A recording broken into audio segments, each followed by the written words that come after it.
Well, clearly thrilled to be back here on a Monday morning, preparing for a semifinal game. This team continues to find a way and that's all it's about this time of year. And I thought, Friday night's performance was indicative of what this team has been about. It was early on defense setting up offense, with a couple takeaways. And then it was probably the offense picking up the defense by continuing to score in the second half. And ultimately, I think special teams played a role where we had an edge on that side of things. And, it was another game that a lot of guys made plays, but it's not without its, imperfections too. So I think, our guys certainly, came back with a mindset today that, okay, we need to keep getting better, and that's what they've been about all year. So trust that they'll do that. Obviously a big matchup, getting a chance to play the University of Montana for a second time in less than a month. When the brackets came out, I thought there was probably a fair chance that this could happen. And, what we said is, winning over there on the 22nd of November doesn't guarantee us anything. The only thing it guarantees us the game's played here in Bozeman. And, we'll have to line up and play them again. They're a very good team, very prolific on offense, and that's obviously continued into the playoffs. IOD continues to perform at a high rate. I know they've gotten more of them very much involved in these last couple playoff games. Gilman continues to do his thing. Then defensively, they've been very disruptive in the playoffs to this point. So, it's not completely unfamiliar territory for us, playing a conference foe in the playoffs. This is the closest the games have been, but again, not unfamiliar to us to play a team twice. And I think in saying that, you certainly have to study the first game, study your plan for the first game. In this case, take the last couple games, both what we've done and what they've done, into effect, and ultimately go out there and hopefully put our guys in the best position to just play well. Expect it to be an unbelievable atmosphere here. I know we're out of school, but I know those student tickets went on sale just a few minutes ago, and hopefully they go fast. Certainly pleading with all the students that can come back to Bozeman. These things don't happen too often, and it's something they won't want to miss. And certainly to all our fans out there, know that you will make a difference. And again, that's the one thing that we gained in particular by winning over there a month ago, is that the semifinal game is here. So real excited for it, and we need to have a good week of prep before that. But I think this team is really looking forward to the opportunity. Just being part of the first one of these playoff games between the Cats and the Grizz, and in the playoffs, just how special is that from your perspective? Well, the fact that it hasn't happened isn't completely crazy. I know, we've been in the playoffs now. This is our 7th year in a row. The overlap of when we're in the playoffs and they're in the playoffs, ending up on the same side of the bracket, all that kind of stuff. It was bound to happen at some point, and here it is. I think it's going to be a great opportunity for our players, certainly for our fans, knowing that it's here in Bozeman. So, no, I think it's just, for us to continue to make these runs into the playoffs, now being in the semifinals for the 4th time in my 5 years, then you throw in the 19-year, the 5th out of 6 we've competed. I think that's the bigger thing, regardless of who we play, just to keep, giving ourselves these opportunities, and the 3rd time being home in the semifinals. That's ultimately what we aim for, and here we are. We got to take advantage of it. And they have Keon Loud back. Wasn't in the first game. Yep. Just what have you maybe seen his effect, and maybe the way the defense has evolved overall the last couple games? He's a good player for sure, and he was a starter that they had lost. I don't know. They kind of do what they do, which is a lot of things, and whether his presence allows them to play coverage maybe a little bit more aggressively. I think that would maybe be the thing, but I think they've been really disruptive the last couple of weeks, and if I was going back to this press conference the week of the first game, I would have said that. So he's a good player, and I'm sure they're glad to have him back.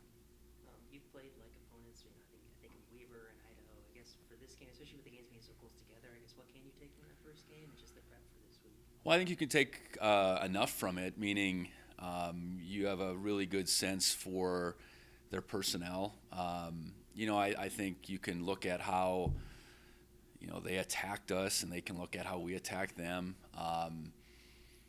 You certainly have to speculate that, what was left out there, maybe on the call sheets on both sides of the ball, and that goes for both teams.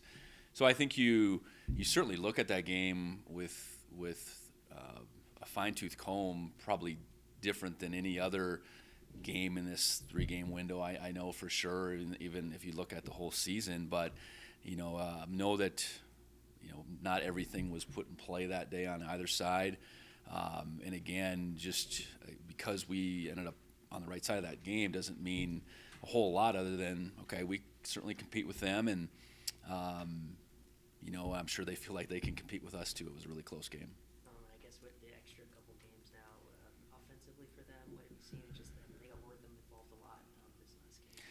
Yeah, I think that's the biggest thing, a really concerted effort the last 2 weeks to get him involved. And it wasn't like he was playing against us. He was out there. I think we did a good job of knowing where he was and defending him, and we limited their touches. Maybe by play call they did a little bit, but it's been clear. The last 2 weeks they've continued to find ways to get him the ball, whether that's down the field, whether that's lining him up at the Wildcat, handing the ball off. He's in particular this past Saturday, he was a real difference, and the big plays were all over the place. Coach, just how important will it be to start fast on Saturday, whether it be the offense putting up points or defense getting stops? Well, I think it's always something you want to have happen. It's not the end-all, be-all, but starting fast for us, either side of the ball, creating the first sense of momentum, I think is something we're going to go after. But if for some reason it doesn't happen, that's not going to dictate the way the rest of the game has to go. Either way, I guess. So, getting off to a good start, a clean start, is what we're after. And how do you do that? You just prepare really well, and when given the opportunity to make a tone-setting play, our guys have to make it. As the head coach, how do you kind of balance acknowledging the magnitude of this moment, historical nature of it, but then also just making it about a football game? I think that's what we got to do. And it really comes down to, we value every game, and we value every opponent. And while they are clearly our rivals, and to get a chance to play them twice in a month is a really big deal, and it's very meaningful. I think how we've approached every opponent has been very meaningful. So it's not like you have to say, okay, guys, now it's time to get up because we're playing Montana, or anything like that, or we're playing the semifinals for that matter. Regardless of who we play, it's okay. Here's another opportunity. We've earned another opportunity. Here's how our process has worked all season. Yes, we are chasing a higher level of play, simply, but not just because of who we're playing and what's at stake. So you patted Julius kind of on the back after his long run that ended, was negated because of the taunting.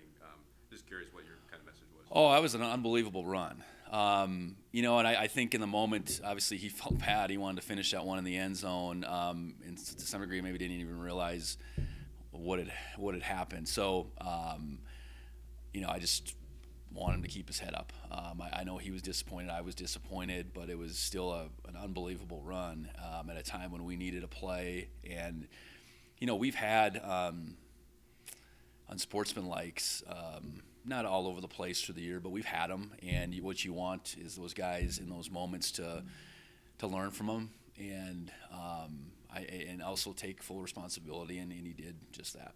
And a couple plays later, Adam scores.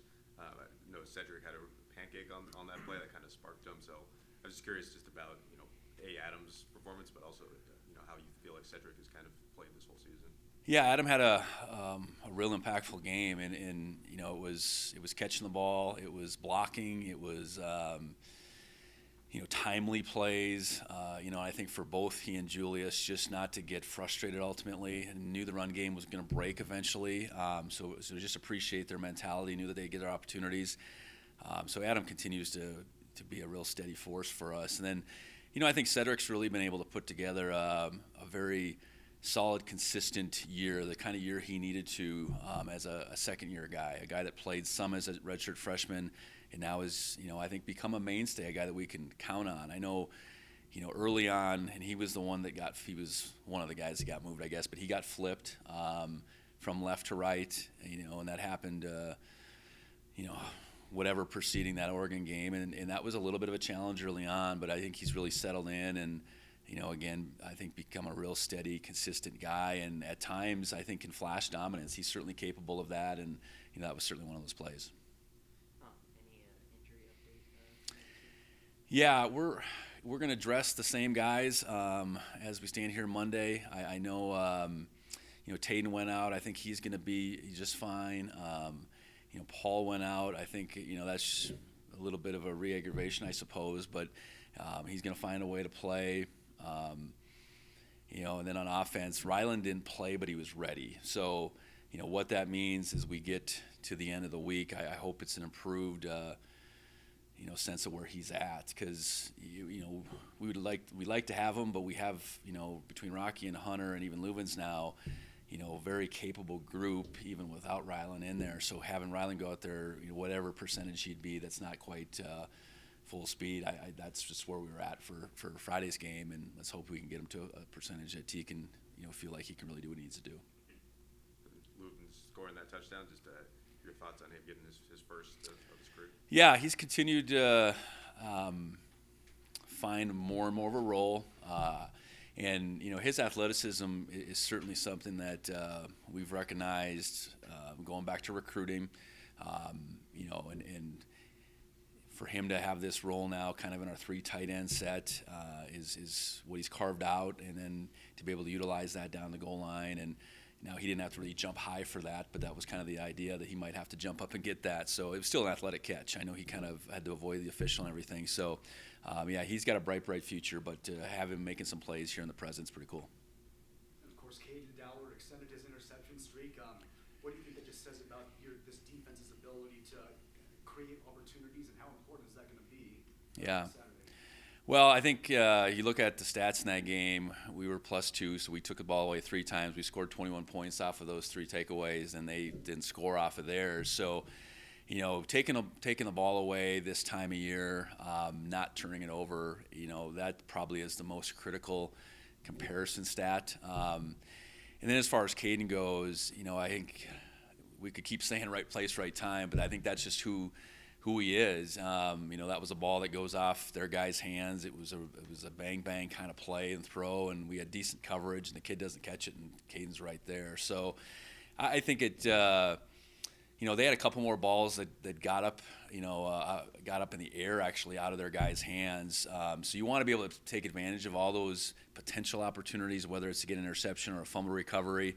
In that game, I think we were 3 of 5, and we can keep doing that, taking the ball away in opportune times. You think about Kenny's initial one; they're moving the ball pretty well.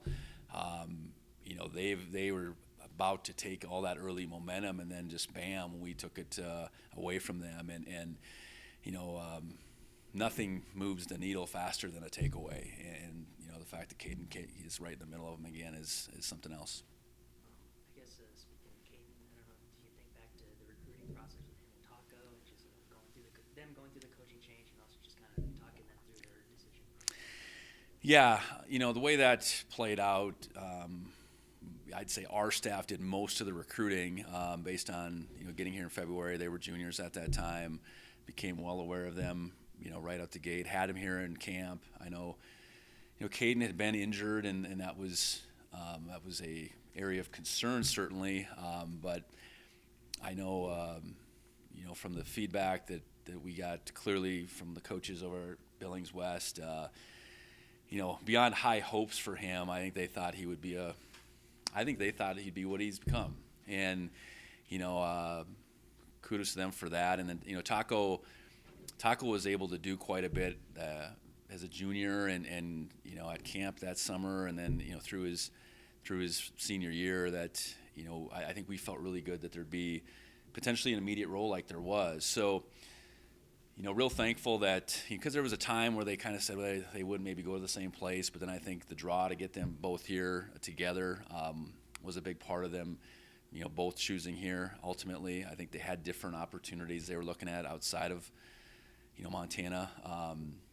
So no, I think, you look back at pivotal moments for your program and for like my tenure, and certainly getting the Dollar brothers to commit. Back early fall of 21 was one of those moments. And I know Taco maybe was a little more heavily recruited than Caden. I guess just getting both of them, kind of that package, not being a package deal, but just getting both of them, what that kind of meant to you guys. Yeah, and I think part of it was I was very clear that we're not recruiting one of you because the other's really good or whatever. We're recruiting you both because you both got a chance to be good players. We're recruiting you independently, but yes, you are this, potentially package deal, whatever you want to say.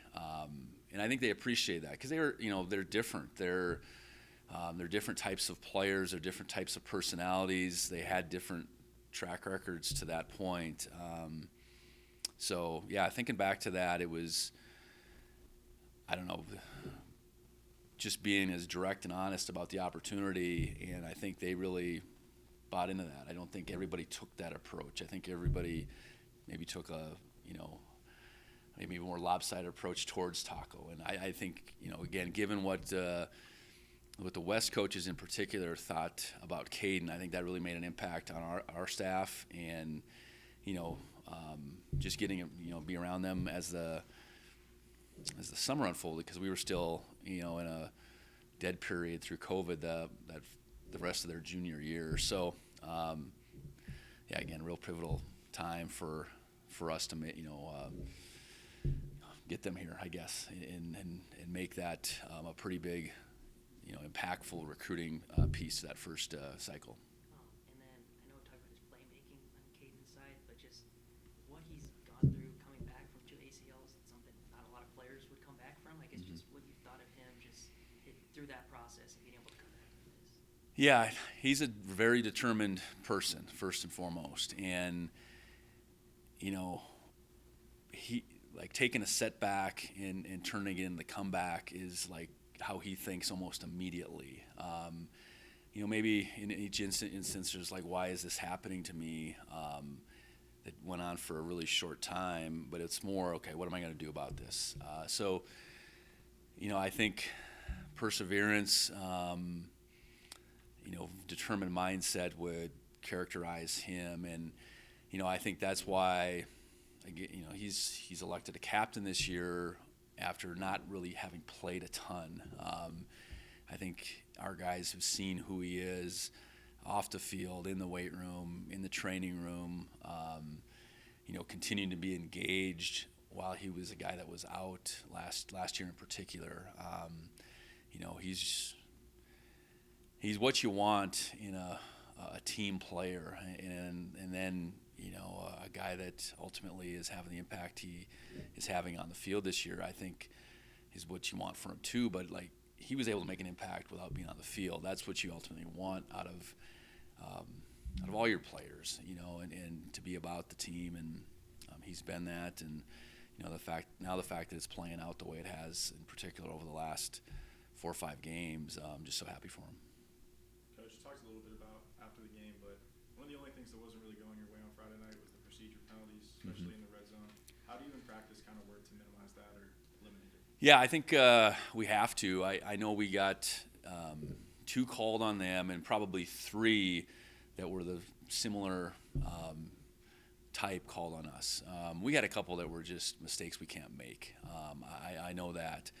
But whether it's on the scout team creating some pre-snap movement, just trying to get our guys to sit in there. We are playing at home.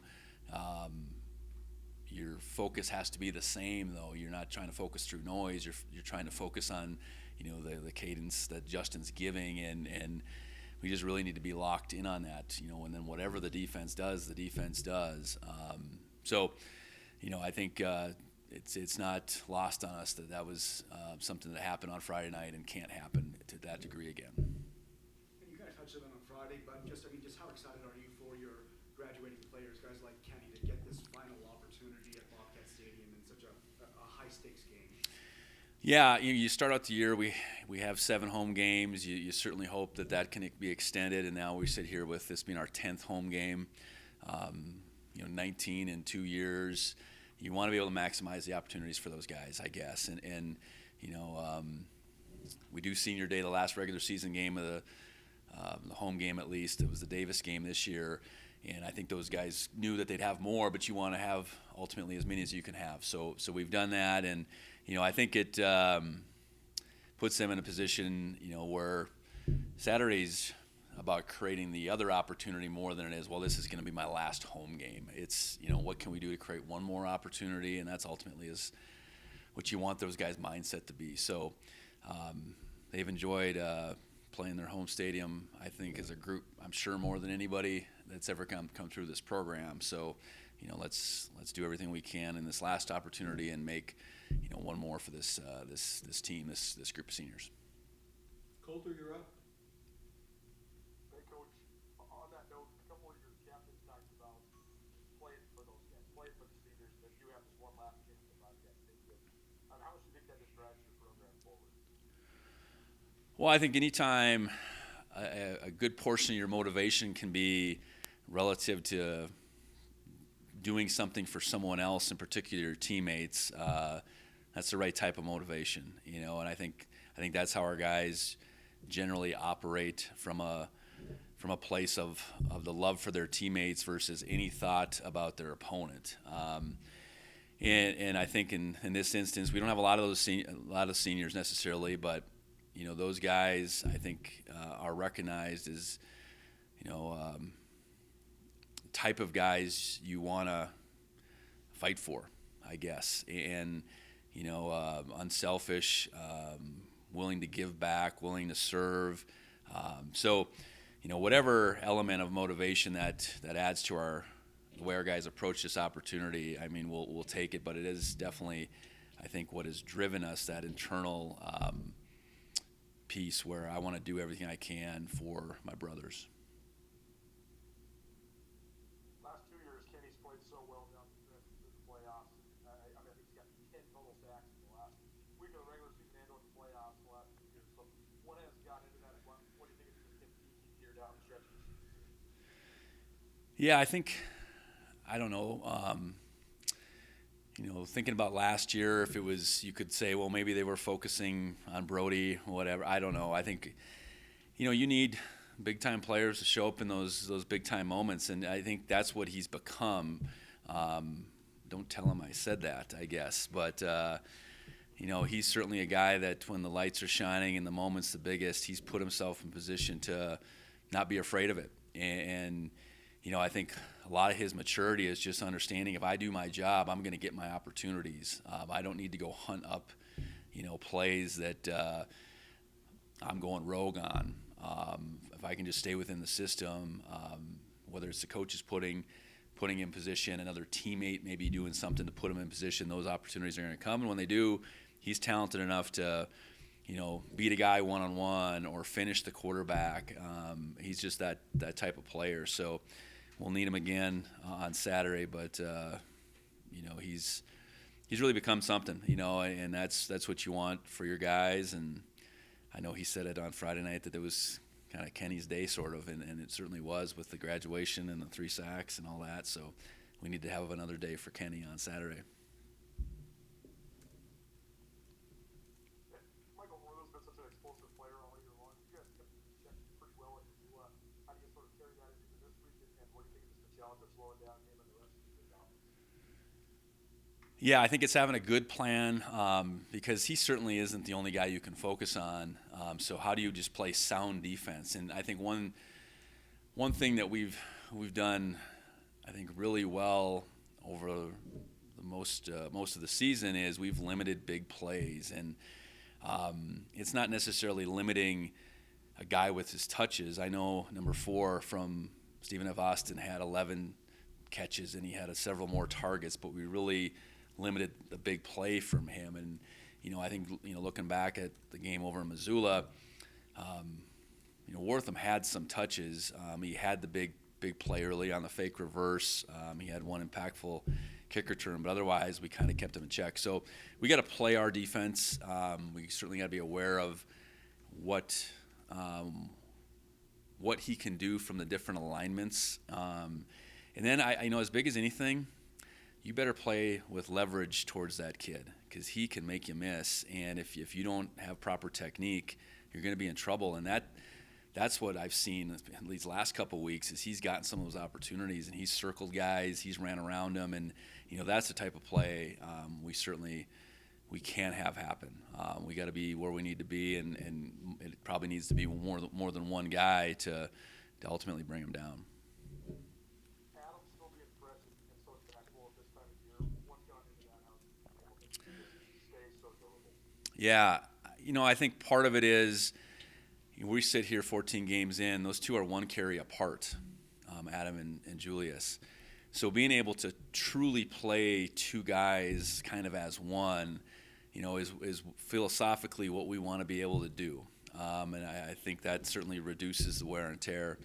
But then I look at Adam and how he takes care of himself. He got pretty banged up last season, and he was bound and determined to change that. And he was still young. He was a redshirt freshman last year, and so his hard work from January on, I think, is a huge contributing factor. How he takes care of himself, and all the extra work that he does. He's not a guy that you have to tell, hey, you need to do this or you need to do this. He is going to already be on whatever it takes to make him as strong and durable as possible. So, a lot of credit goes to him, but then certainly I think there's, again, philosophically, how we spread the wealth between those two guys, I think is, a lot of the reason they're both standing and as fresh as they are right now. Last one from me, the fact that you've already had a rivalry week, does that help you sort of manage all the outside stuff and the pressure that goes along with this game? I think we're looking at this as much as anything as the next game, like the game that is, to go to the last game. It's the semifinal game, and the fact that we're playing a team we've already played. It's so recent, so fresh. Maybe you don't entirely relive all those emotions for that one game you think you're going to get once a year. Here we have this same opponent twice in a month, and it's still going to be very meaningful. There's no question about it. I do think we really managed our emotions well that week. So it's maybe taking a little bit from, okay, how did we, what was our approach? What was our approach even the week before playing in a big game against Davis? And then, even looking at what has our approach been the last couple of weeks, and individually continuing to find, your best place possible to not only deal with emotion, but then play kind of at a fever pitch. So I think this last, 4-game stretch, now 5 weeks going on 6, prepares you to still be one of these 4 teams standing. And ultimately, we just need to put ourselves in the best position to play the best football possible on Saturday to be the one of 2 standing, I guess, and that's what we're after. So, again, the fact that we're playing them again is a great thing for our fans, and I even think it is for our players too. But it's not just that one game now that sits in November. It's the second one in a month. So.